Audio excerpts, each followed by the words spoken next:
one I've ever met didn't like overtime. Overtime, you know, anything can happen. The overtime was just as good as regulation.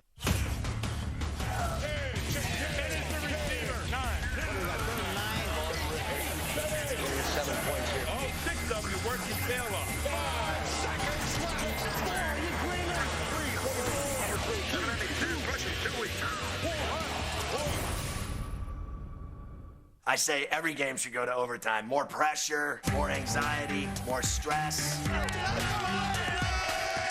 You can have some spectacular play that immediately decides the game. It's over! Yes! You are one slip away from either glory or devastation. And the Rams win in sudden death overtime. What an ending! It took longer than usual. Let's not go overtime anymore, huh? That's awesome. There have been many great games that have ended in overtime. However, the basis of this countdown is not the significance of the win. White puts it down. The kick is on the way, and it is good. And the Bills have won it. Great comeback in playoff Houston. But instead, how fantastic the finish. Mike Brown's got it.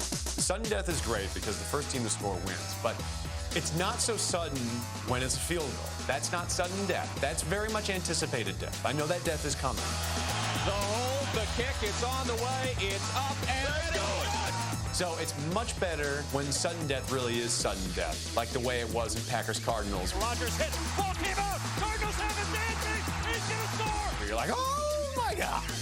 That lady is stung. That's sudden. And the game is over.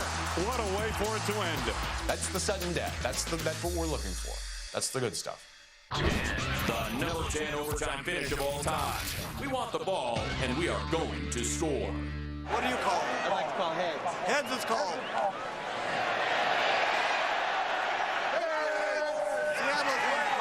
We want the ball, we're going to score. I think my favorite sudden death finish was the Seattle-Green Bay overtime game. We want the ball, we're going to score. We're going to take the ball and we're going to score. Short drop, quick throw, left side. I'm going to take the ball and I'm going to throw it to Al Harris. I've seen a lot of them over the years. I don't remember one quite like this. Shortly thereafter, I believe Matt Hasselbeck said, "We're not going to Disney World." Who's going to call? I got Matt's it. going to Call. I got it. Let's go, Matt. We all say things we regret. We want the ball, we're going to score. And it picks up on the microphone and goes out. TV audience hears it. In the 2003 playoffs, Seattle's Matt Hasselbeck's confidence got the best of him and provided us with our number 10 overtime finish. Al Harris, 56 yards to a game-winning touchdown. One of the things we will never hear again after the coin toss is, "We want the ball and we're going to score." We want the ball, we're going to score. Hasselbeck's conviction for a Seahawks win stemmed from Green Bay's inability to stop him and Sean Alexander, whose third rushing touchdown of the day tied the game with under a minute to play. Powering forward, touchdown Seahawks. What did you think he's going to say? We want the ball and we're going to punt? I love a guy that has the guts to say, bring it. I want the ball. I want the rock, and I'm going to go down and I'm going to win, and I'm going to do it right now. I loved it. I loved it when he did it because I thought, oh, what? He's got such balls. He's going to come through. Hasselbeck, he drops back, he throws the left side, it's intercepted. And then he totally jinxed himself and boned it for everyone. Touchdown Packers, the Seahawks season is over. Which really wasn't his fault. His receiver didn't run the right adjustment on the route. He put the ball probably where it needed to be, but his receiver needed to be there to catch it. And instead, the Packers were there to catch it.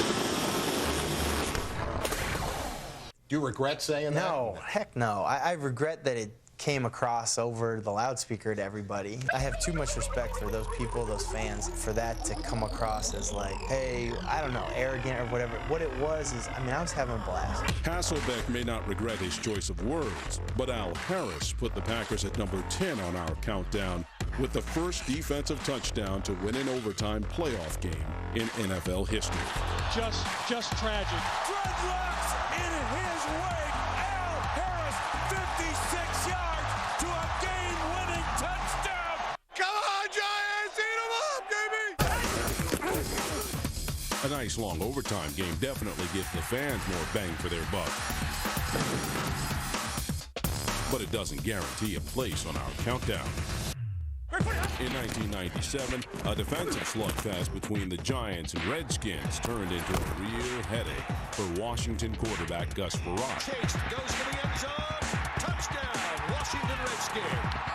He slams the ball on the ground, and then watch this. Bang! Hits his head right into the cushion. The game went into overtime, tied at 7. And after an additional 15 minutes of play, the Redskins had one last chance at victory. Looks like it's long enough. No, it's just short. It's all over. It's a tie. And in one of the worst games ever played, a matchup between the Eagles and the Bengals in 2008 was so bad that we consider it good. If ever there were a game where neither team deserved to win, it was this one. The Eagles and Bengals played a 13-13 tie that was so bad they didn't even know the game was going to end in a tie. I've never been a part of a tie. I never even knew that was in the rule book. Apparently, McNabb wasn't paying attention 6 years earlier when another classic game ended in a tie. Number 9 overtime finish of all time, kissing your sister in Pittsburgh. Winning is important in the NFL. Winning isn't everything, but it's the only thing. And losing is hard on the soul. Every time you lose, you die a little bit. You die inside, a portion of you. Not all of your organs, maybe just your liver. But what's the deal with a tie? Who wants a freaking tie? Tie's like your car in neutral, okay? You want to get to Milwaukee? You can't. It's in neutral, and it's stuck in neutral. That's what a tie is. So deflating. This is a terrible, terrible feeling. For the Atlanta Falcons and the Pittsburgh Steelers, our number 9 overtime finish felt just like that. What a way to finish.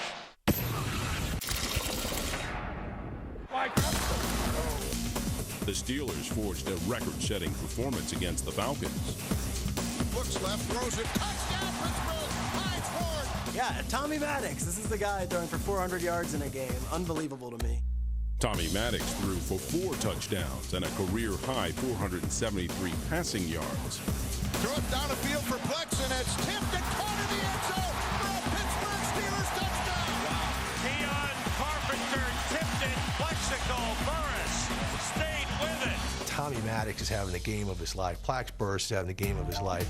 Plexico Burris also turned in a career performance as Pittsburgh racked up over 600 yards of total offense.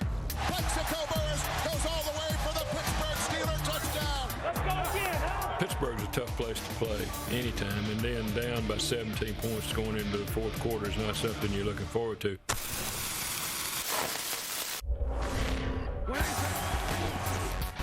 However, trailing 34-17, Atlanta went on a fourth-quarter scoring barrage that sent the game into OT. All we need to do is get Mikey back the ball, baby. That's it. Let him work his magic.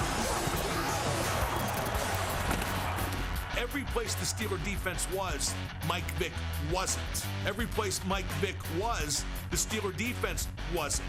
Mike Vick looking left, looking right, keeping the football. Now trying to make the move to the outside. Yes! Fighting! Oh, yeah! Touchdown, Mike Vick! All of a sudden, he runs into the end zone. It's a tie game. This game is going to overtime. After 4 quarters, the two teams had combined for 68 points, but by the closing seconds of overtime, neither one had yet to reach the end zone. And it's Plexico's got it, but he's not in the end zone. Yeah, he catches and gets the end zone for the Giants in the Super Bowl. Lobs it left. First is wide open. Touchdown, Giants! He can't get in the end zone for the Steelers in overtime against Atlanta. He's short of the goal line. Plexico Burris had it, but he didn't cross the goal line. That play against Atlanta, it exemplified his career as a Steeler. 1 yard shy. Plexico Burris finished with 2 touchdowns and 253 yards receiving, but he fell 1 yard short from giving our number 9 overtime finish a true winner. And this game ends as a 34-34 overtime tie. The number 8 overtime finish of all time, the Epic in Miami. I guess I am not one given to superlatives, but if you did not like this football game, then you didn't like football.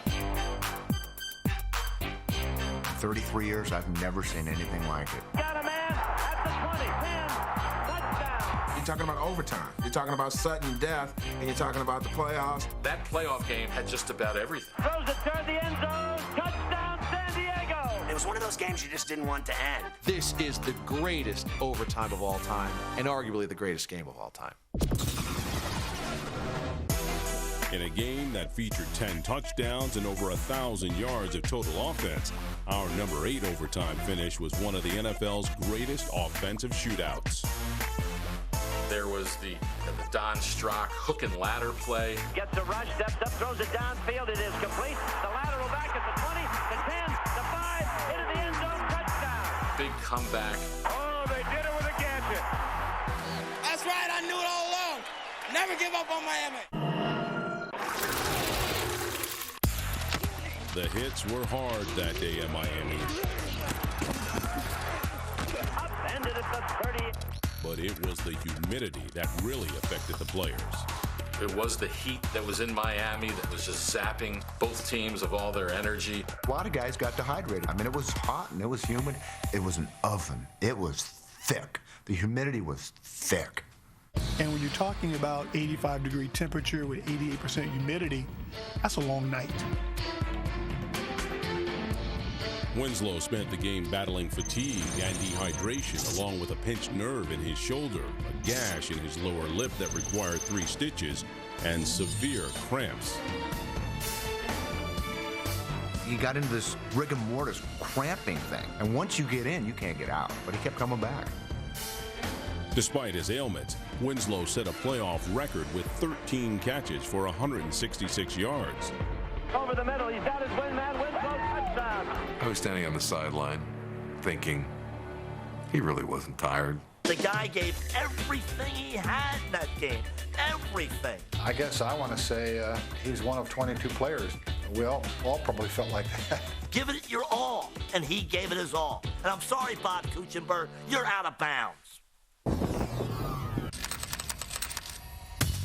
This legendary and now controversial performance also included one very special play with the game tied at 38. The snap high, it's down, he kicks it. It is short. It is short. He blocked the field goal at the end of the game, did he not? That was him. It is short. You have Kellen Winslow basically cramped up, locked up, blocking field goals and catching passes. They're going to overtime. In overtime, the Chargers defeated the Dolphins on a 29-yard field goal. It is up. It is good. But it was the heroics of Kellen Winslow that makes our number 8 overtime finish so memorable. What everybody remembers is Kellen Winslow. Kellen Winslow being helped off the field. And the great shot of Winslow being carried off the field. And then the darkness that set in at the end, and the colors and the fabric of Kellen Winslow leaving the field. That performance lives forever. What a game it's been. What a game it has been. In 1985, Eagles quarterback Ron Jaworski connected with Mike Quick for a 99-yard touchdown pass that lifted Philadelphia past Atlanta, but it wasn't memorable enough to crack our countdown. Neither was Michael Vick's 46-yard overtime sprint versus the Vikings in 2002. This is over! It's over! Yes! And Darren Sproles' touchdown scamper versus the Colts in 2008 came up just short. The number 7 overtime finish of all time, Dansby's Dash. If you're a football fan, I'm a football fan, that was a fun game to watch. Reminded me too much of that old Blitz video game in the late 90s where you scored. Atlanta lunging, grab his feet. They scored. Touchdown, Arizona! You scored. Touchdown! They scored. In trouble, Rodgers hit. Ball came out. Cardinals have it, Dansby. He's going to score.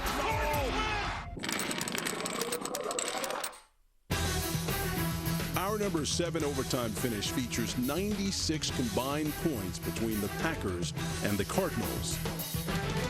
Warner's got time, steps up, throws over the middle. It's caught by Doucette at the 10, spins out of a tackle at the 5, and Doucette takes it in for the touchdown. Wow! Didn't matter how good the defenses were, the offenses were better. Fitzgerald wide open to the 20, moves to the 10, Spins is in. Both Rodgers and Warner had great seasons, and those offenses, we're not talking about middle-of-the-road offenses. These were two of the best offenses in football squaring off. Snap to Rodgers, looking right, throw to the right side. He's got James Jones, flips to the defender, 20, to the 15, to the 10, explodes, 5, touchdown! We are heading to overtime. On the first play of overtime, Aaron Rodgers had his shot to officially arrive as a Green Bay Packer. On 1st and 10, he fakes the handoff, bootlegs right. Now stops, gets a block, look, wings it deep down the middle. Pass over, shot, Jennings incomplete. Rodgers should take flack for that. That would have been ball game in one play. Big-time players make big-time plays. Pass over, shot, Jennings incomplete. And when you make a big-time mistake, you've got to be called on the carpet. Whether you're Brett Favre or Aaron Rodgers, both guys must be called on the carpet. That should have been the play to end the overtime. Instead, 3 plays later, it was Carlos Dansby who made the definitive play of our number 7 overtime finish. In trouble, Rodgers hit, ball came out, Cardinals have it, Dansby, he's gonna score, Cardinals win, we're going to New Orleans. To me, that shot of McCarthy just crumbling to his knees, that's all the drama you need, that is all the footage you need. Carlos Dansby took it away from Aaron Rodgers. The offenses dominated the whole game. Who wins the game for? The Fat Lady is sung here at University of Phoenix Stadium. This was one of the greatest games for excitement. What a way for it to end. Certainly in an overtime situation. I think we have just witnessed NFL history, legend, and lore. The number 6 overtime finish of all time. Panthers-Rams in the 2003 NFC Divisional Playoff. That's to go in the archives. That's one of the great playoff games of all time. That game had the whole package. It's a shovel pass. Is it a fumble? It's a touchdown for the Panthers. No, you're on our side, baby. Fourth quarter, Rams trail by 11 with about 2.5 minutes to play. We need 6 right here, y'all. Let's go. They come back and get a Marshall Faulk touchdown. That's the first touchdown we've scored today. Yeah. Get the 2-point conversion. And the Rams cut the Panthers' lead to 3. Get the onside kick. Hey, put some bounce on it, Will. It's up in the air, and it's up for grabs. And it's a blue jersey that's got it. He had a chance to win it in regulation. If not for a controversial decision, our number 5 game might not have qualified for our list. And they're taking their time. I don't agree with this. Big a gambler as Mike Marsh is in this time. I get my offense up, kill the clock. He had a timeout in his pocket, about a half a minute left on the clock. They were on the 15-yard line. Mike Martz decides the noise and the momentum is favorable to him to go into overtime. Here's Mike Martz, this huge gambler, this riverboat gambler type, who does onside kicks, does trick plays, does double reverse passes. That's what we do. That's what we are. I was very surprised to see him be so conservative. I never thought I would see Mike Martz play for a field goal to go into overtime. In overtime, our number 6 contest became the game that wouldn't die. And Casey's kick. No, there's a penalty flag. Delay of the game has been called. So now they're going to have to move it back 5 yards. And a 45-yard attempt now. Snap is good. Placement's good. Casey's kick is up on the way. And this time no! He missed it! It'll be a 53-yard field goal. And here is Wilkins' kick. And this kick is going to be short. Go get one out, Ricky! Go get it! Bulger again. Throws it downfield. Picked it off! Yeah. Ricky Manning picked it off! Oh, it's a game saver. 3rd and 14 from the 31 as we open the second overtime session. All the chips were on the table, and so our free release went inside, and as I called it, I just took off. Little pumps. He's got time. Throws downfield. Smith at the 45 to the 40. It's free. Touchdown, Steve Smith. A 69-yard pass? That's how you end a game. And bang, it's over. Don't even kick the PAT. And what an incredible win! And I just remember seeing this old lady. She was so bitter. She was just like, and I was like, yeah. And now, the number 5 overtime finish of all time, the 2014 NFC Championship. There was nothing about that game that made any sense. It's as improbable of win as I've ever witnessed. They to change my lead 5 times between halfway through the fourth quarter and the end of the game. It's one of those rare games in which you can say, yeah, it was an incredible comeback. At the same time, it was a horrific loss for Green Bay. Even with a Super Bowl berth on the line, our number 5 game did not seem destined for overtime greatness. Russell Wilson was easily the worst he's been in any one half of football as a professional. Here's one picked into the air, and the rookie Clinton Dix on the return. Their quarterback had a 0 rating at the end of the first half. Wilson's already tied his career high now with 3 interceptions just in this first half. After pick number 4, a Super Bowl berth appeared all but certain for the Packers. Intercepted by Morgan Burnett with 5:04 to go in the game. 5 minutes to go. You pick off Russell Wilson. It's over. Curse after that ball gets picked off. They knew it. It was over. They were about to pull off the impossible, beat the Seahawks in Seattle in January. Ball's picked off with 5 minutes left. Julius Peppers tells the guy, lay down, take it easy. Tommy, go down! The entire team should have been like, get up, there's a chance we may crap the bed in the most cosmic and unpredictable of fashions. Hey, we can still win this game. Stay in it, man. The game makes our top 5 because of what happened in the final 5 minutes of regulation. Here come the Seahawks. Onside kick coming up. There it is. Bounces high. Seattle has a chance. The Seahawks got it. The Seahawks have it in midfield. Everything was falling apart at that point because they were just letting the Seahawks come back. Here's Lynch. Marshawn Lynch. Beast mode. Can you say comeback? We will go to overtime. Once the Seahawks won the coin toss before overtime, it is heads. Seattle wins the toss. The Packers should have just packed it in. They should have just shook hands and said, thanks for having us. We're taking a flight back to Wisconsin. There's no chance we can win this game. 1st and 10 at the Green Bay 35. Drops back. He's going to throw down the middle. He's got a man. The ball is caught. Game over, baby. Touchdown. The game is over. The Seahawks are going back to the Super Bowl. If you think about what Seattle actually had to do in that game, score 2 touchdowns in less than 5 minutes. Are you kidding me? Touchdown! They had to let an onside kick be recovered by the opposition because of a mental error. Brandon Bostic got to make that catch. Have Russell Wilson throw a cross-field 45-yard pass to get a 2-point conversion. Oh, my word! Win the coin toss and throw a 40-yard post route touchdown in overtime. When the game was on the line and you had to start making some plays, Russell Wilson, Marshawn Lynch, they made them. When you have the game in your grasp and all you have to do is make any one of about 10 different plays to make the game be over, you have to find a way to end it right there. The number 4 overtime finish of all time, Mosley's magic moment. It was about as thrilling a football game as I've ever seen the Browns play. Do it our way, one play at a time. Walking through the streets of Cleveland, they'll say that Jets game was unbelievable. Touchdown! The Jets are going to win this football game. I can't remember my wedding date, but bro, I can remember every play you want to talk about. The Browns have come back from an unbelievable disaster of time. I mean, that's one of the most memorable overtime games because it seemed like it went on forever. In a game that has become to be known as the Marathon by the Lake, our number 4 overtime finish was a 4-hour-plus endurance test between the New York Jets and the Cleveland Browns. There's no place on earth the New York Jets would rather be than on the banks of Lake Erie here at chilly old Cleveland Stadium. New York quickly made themselves at home in Cleveland and seemed to have a spot in the AFC Championship game wrapped up. Man is open, Wesley Walker, and he's got the ball for a Jet touchdown. Charlie Steiner guaranteeing a Jets victory. You guys have that call. McNeil still on his feet to the 20, 10, 5, and touchdown! The Jets are going to win this football game. The Jets are going to the AFC Championship.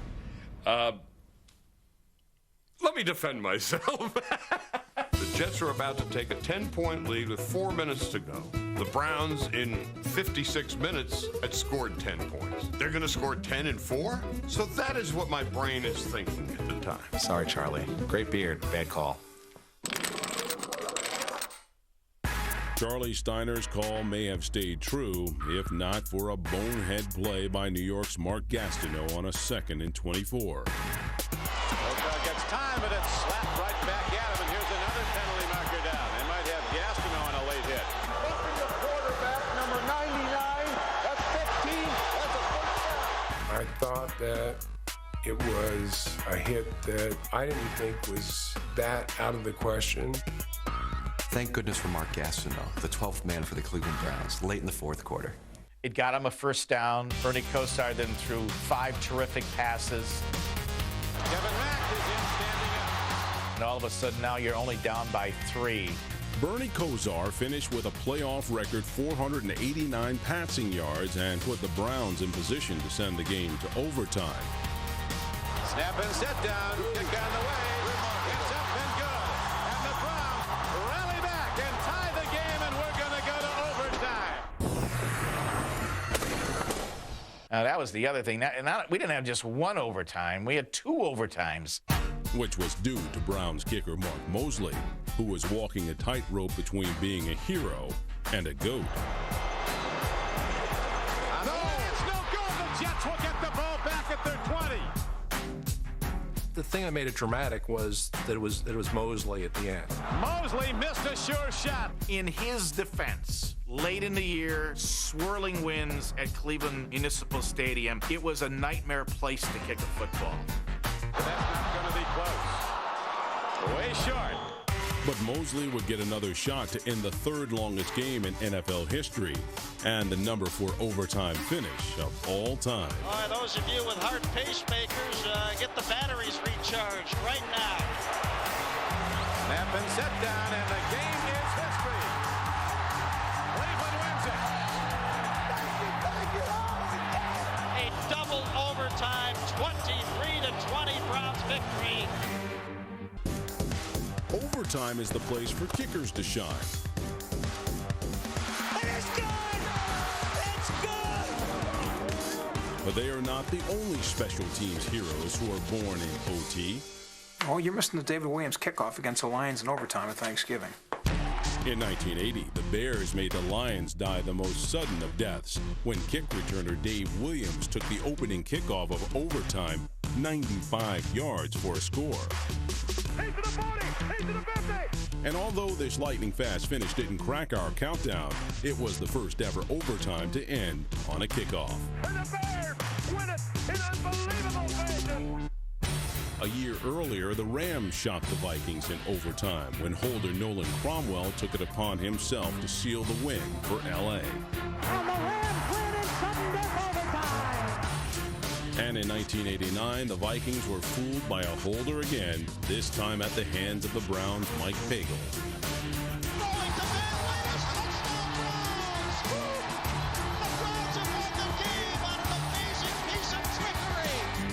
Unfortunately for Minnesota, an even more unusual overtime loss would occur 11 years later. The number 3 overtime finish of all time. Freeman's Monday Night Magic. He did what? Well, it was one of the wildest plays anyone had ever seen. 3rd down Packers under a blitz. Favre pop flies the right side. Freeman trying to adjust to it, and it's incomplete. Nearly intercepted by Chris Dishman. Wait a minute. Freeman picked it up. It bounced into his hands. He takes it in the end zone. Touchdown. Packers win. The fans didn't know what happened. The announcers, they couldn't believe that he had caught it. What are they going to rule that he caught it? He did what? I can't believe it. Dishman tipped it. It looked like he broke it up. I thought the play was over. Freeman made the grab. Touchdown, Packers. It never hit the ground. Left arm, bring the ball up in the air. And Phoenix is off the grass. What unbelievable awareness. Like many games on our countdown, this Monday night battle in 2000 was a back-and-forth affair with 4 ties and 5 lead changes. Touchdown, Robert Smith. Touchdown, Green Bay Packers. Ahman Green. But this overtime put the ball in the unpredictable hands of Brett Favre. I got to see this. This Favre out here. Brett Favre. Randy Moss wasn't the only one tuned into Favre. Chris Dishman had his sights set on number 4's pass. It wasn't like he was by himself. Chris Dishman of the Vikings was all over Antonio Freeman. This is a heck of a play by Dishman. And Freeman had the wherewithal to know that the ball didn't touch the ground. He felt the ball on the back of his left arm, knew it wasn't on the ground, located it, grabbed it, and scored with it. It kind of reminded me of when Harris got the Immaculate Reception. They didn't know what had happened. Dishman just assumed that it hit the ground. That was the craziest play. That number 3, that could be number 1. I mean, that was impossible. I can't believe it. Dishman tipped it. It looked like he broke it up. It's a fluke. It was a 1 in a million bounce. It was not a great play. We needed a lucky bounce, and we got it here tonight. Sometimes luck gets you W's. So how did this play land at number 3 on our countdown? That was one of the craziest plays, quite frankly, in NFL history. The physics of that catch make no sense. To watch him make that play, you're like, are you serious? Is this going to count? And it did. How that doesn't touch the ground, he's in no position to catch anything. You know what? It shows. Always play to the whistle. Because if you don't make that catch. Great job by Antonio Freeman. I can't imagine a player made a bigger play for Brett Favre in a clutch situation than Freeman did. Getting the right bounce is often the difference between a folly and a fantastic finish. Deflected in the air, grabbed by Bass. He's going to score. In 1980's opening week, the decisive score fell into the lap of Packers kicker Chester Markle. Markle scores a touchdown on a black field goal. Absolutely incredible. The most bizarre ending to a football game I've ever witnessed. 10 years after the miracle at the Meadowlands, Clyde Simmons played the role of Herm Edwards. It's blocked. And running in for a touchdown. The Eagles win. Clyde Simmons, I think, bro. I said it 10 years ago. I said, I don't believe it. And I don't believe how this one ended. The Vikings made history against the Rams in '89, becoming the first team to end overtime with a 2-point score. It is blocked by Mike Merriweather, and it is a safety, and the Vikings have won it. Can you believe this? Number 2 overtime finish of all time, Mike Brown's Midway Miracles. Intercepted, and the Bears are going to win it. Mike Brown has done it again. That had never happened before in history. It's not happened since. The same guy intercepting a pass in overtime and running it back for a touchdown. It's kind of like asking what the quarterback's chances are of getting eaten by a shark. In 2001, Mike Brown did his best Mariano Rivera impersonation, closing the door in back-to-back games. Brown's Midway Miracles were even more impressive considering the Bears' monstrous comebacks to force overtime. It was so improbable because the games appeared to be lost. Touchdown 49ers. The Bears came back from huge deficits in both of those games. In Week 7, the Bears were trailing the 49ers by 15 points with just over 4 minutes to play. Shane Matthews connected twice with David Terrell to bring the Bears back. The Bears are down early, come back, they tie the game, it goes to overtime. This is an important coin flip. San Francisco's won the toss. Yo, of all people, gets a pass thrown his way by Jeff Garcia.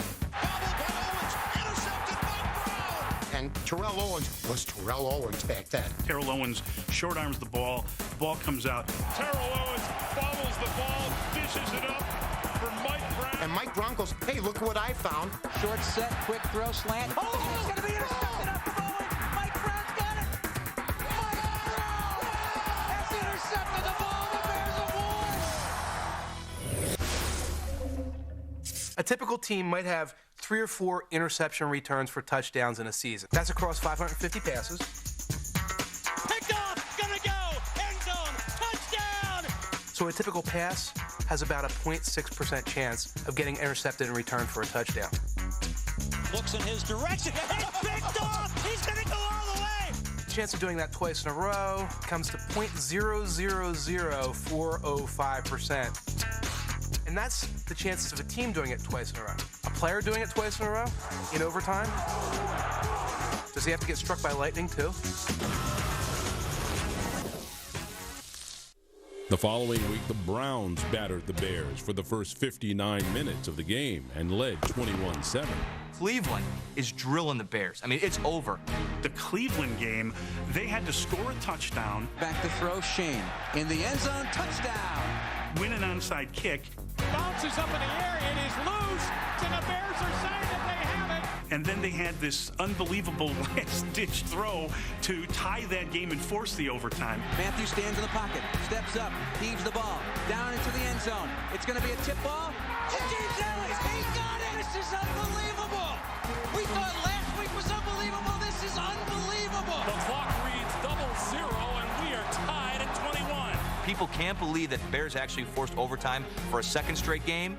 And then one of the first plays in overtime, pass deflected up in the air, and who's there again? He throws, it's deflected in the air, and it's intercepted again, and he goes in for a touchdown, and it is Mike Brown for the second week in a row. Both weeks, Mike Brown's going, hey, I won the lottery. I can't believe this. It's like they said, here, just take the ball. Unbelievable! It was kind of a miracle year for the Bears, finishing 13-3, and Mike Brown was kind of the symbol of that season. Mike Brown will never have to buy a drink in Chicago ever. And now, the number one overtime finish of all time, the 1958 NFL Championship. This is Chuck Thompson speaking to you from Yankee Stadium, where the Baltimore Colts are playing in the first overtime period in the history of professional football. Don't overlook the obvious when it comes to sudden death finishes. It has to be the 1958 championship game. This one was for all the marbles in the biggest arena in the United States. This was the day that pro football came of age. The 1958 NFL Championship was a game of firsts. It was the first nationally televised game and the first to go to overtime. A most historic moment in football history. Never before in the history of the National Football League or professional football has there been an extra period and the Giants won the toss. But before there could be an extra period, there had to be a tie. Trailing by 3, Johnny Unitas directed the first 2-minute drill. In the race with time, Unitas contacts Berry, who fakes and fights to midfield. 1 minute, 4 seconds to go. Raymond Berry performance in the 58 championship game was second to none. This is where Unitas to Berry really showed that you can have this timing between a quarterback and a receiver, that you use the clock, you watch the clock, you methodically go down the field. This great combination clicks again. Berry hooks for the pass. Sparks fills him on the 13. With 7 seconds to play, Myra kicks from the 20. High score, 17-all. The players, almost to a man, didn't understand the overtime rule. John didn't even know what overtime was about. Unitas didn't even understand what he says, well, we just play until we win, that's all. The first team that scores, field goal, safety, touchdown. That will win the game now. That's what the sudden death rule means. The Colts got the ball back from the Giants, and the game was in Unitas' hands. Unitas never had any doubt. He went into the huddle and said, all right, guys, we got a long way to go. Let's go. Unitas goes to his trailer Amici for 8 yards and another first down. The Colts methodically drove 80 yards in 13 plays for the win. But how they won is the stuff legends are made of. Not risking the field goal, Unitas hits his favorite target, Berry, for 12 yards. Here the Colts are. They've marched down the field. They have the ball at the 10-yard line. So all you need is a field goal to win it. And they don't do that. Not only did they go for the touchdown, on the second to last play of the drive, he threw a pass. From the 7, Unitas slams one to Mutchler, and Jim is out of bounds on the 1. John Unitas, calling his own plays, throws the football, almost for a touchdown, and then Amici gets the glory with a win. Unitas gives to Amici. The Colts are the world champions. Amici scores. The most dramatic finish in professional football. But just the fact that you drive down there and you don't kick a field goal, that would never happen today. What quarterback can drive the length of the field twice on the road to win the biggest game of his career? Just a tremendous coming out party for Johnny Unitas. The 1958 NFL Championship game is number 1 on our list of overtime finishes, but perhaps it deserves an even greater distinction. Well, obviously, they call it the greatest game ever played because of the ramifications moving forward. That game on national television was the kind of drama that just captivated everybody. That game in itself put the NFL on the map. The Colts won the championship, but pro football won its future. May we never forget the 1958 NFL championship game. There's no debating that all of the games on our list were fantastic finishes. However, the NFL's new overtime rules for the 2010 postseason, that's another matter. I love sudden death overtime. First team scores off the field. I love the rule. I'm sorry, I don't want a coin flip deciding who wins a football game. Well, with the new rules, Hasselbeck would have had to say, unless it's a field goal, then we're going to have to hold you on defense and not let you score a touchdown. Now, how dramatic would that have been?